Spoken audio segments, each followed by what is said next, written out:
Okay guys, I'm back to my labor and delivery video. Like I said in the previous video, this is Blake. You guys can see him. Blake Alexander. His name was picked by Lee. He just came up with it one day. It means extremely white or extremely black, and we figured since, we're his parents, that it kind of fit. And Alexander is Lee's middle name, and it was his father's name. And his initials spell out BAL, which is my first three letters of my maiden name. So he honors my side of the family. Now, for those of you who know, he was supposed to be born by scheduled C-section on April 6th, which was my grandfather in Florida's birthday.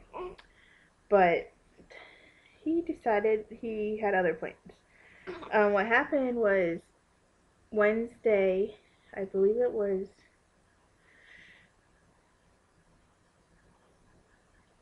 the what was it, second maybe? Yeah, the second.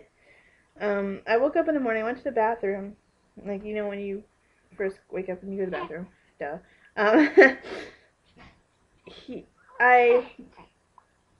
when I wiped, there was blood, and it wasn't like a significant amount, but it was enough to concern me, as of already having Gabe, and I had with Gabe, I never lost my mucus plug or anything, so I didn't see any mucus or anything, and it was just straight blood. In the toilet there was blood, so I called the on call. After an hour, they never got back to me, so I called back and just told the nurse I'm going to the ER. So we went straight up to labor and delivery, put him on monitors. He was fine. They had, I don't know, I have not mentioned this before, but they had thought I had at one point had gestational diabetes. Um, but my 3 hour test came back normal, so I didn't have that. I was already being monitored for high blood pressure. I was going every 4 weeks to the ultrasounds with him for growth due to the fact I had high blood pressure with Gabriel. I've had a couple instances in this pregnancy with high blood pressure, but nothing significant.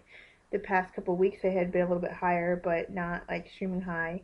So they were watching me for preeclampsia, and my blood pressure was fine when I went to the or to labor and delivery. It was fine. It was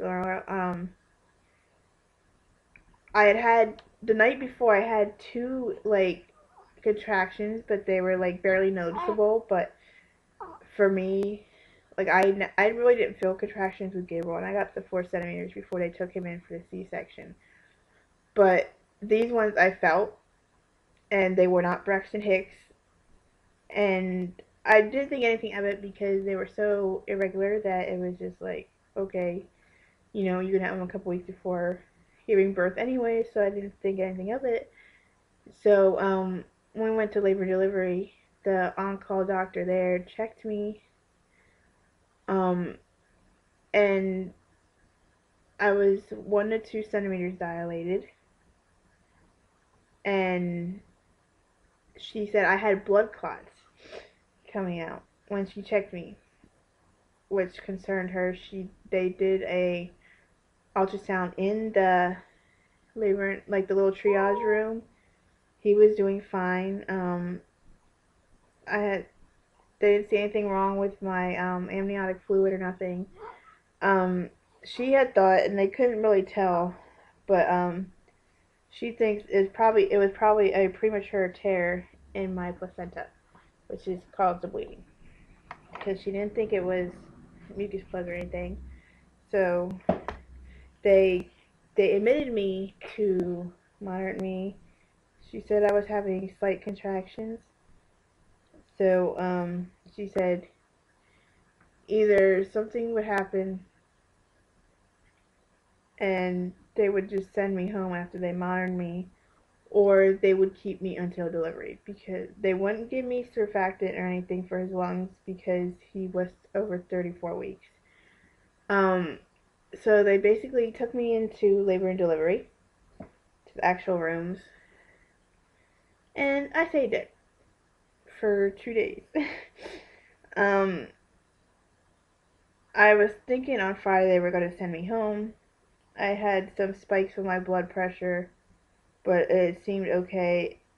When I first got into triage, it was low. And I usually don't run low. I'm usually, either normal or a little on the higher side. So that was a concern for them too, is that my blood pressure was really low when I first got in there. Which also too, I hadn't eaten, so who knows. And then Thursday into Friday, I started having contractions that I could feel. And they were irregular at first, then they would get regular, then they get irregular, then they get regular. So, they didn't want to check me too much because I was only 34 weeks. So they checked me a total of like 3 times, I think, in the 2 days I was there. Biggest thing is, I hadn't eaten Wednesday before we went. They would not let me eat because I was being monitored. Because Thursday, what they did was, what was it? Thursday they found out I had a slight UTI, which they said could have caused the contractions. You hear him over here? He keeps sliding down. So they said it could have caused the contractions, so they didn't know. So because I was being watched for 24 hours observation, so they wouldn't let me eat Wednesday to Thursday. And then Thursday they found the UTI. Wouldn't let me eat because wait. I'm so confused. Sorry, guys. Wednesday to Thursday, whatchamacallit, they were doing a 24-hour urine collection for my blood pressure. That's what it was. Because I'd already done one like the Friday before, but apparently they needed another one because the results weren't back yet. So they wouldn't let me eat then during that. Then they found the UTIs, and I couldn't eat during that. Lee was getting extremely, extremely irritated. I couldn't eat because I was starving. It was making me feel worse. And because he stayed with me the entire time. We had Gabriel with my sister-in-law and my other sister-in-law. So he was going back and forth to school and stuff. Lee had to go up there a couple times to get him from school, but for the most part, he stayed with me through the nights and everything. And even though the horrible hospital beds, chair beds, gave, being 44 years old, yeah, he really, sorry, but he stayed with me, and then Friday sorry, the doctor that admitted me from the triage was actually on call on Friday. She came in. I said, nobody's listening because the doctor before that, I swear I was going to throw something at her. I had started having problems on Thursday with my left side hurting extremely bad. It was going in and out of numb. And so I was like, she wanted the nurses to massage me like that was going to help. I said, I have had CP my whole entire life. I have never had pain in my left side like this before.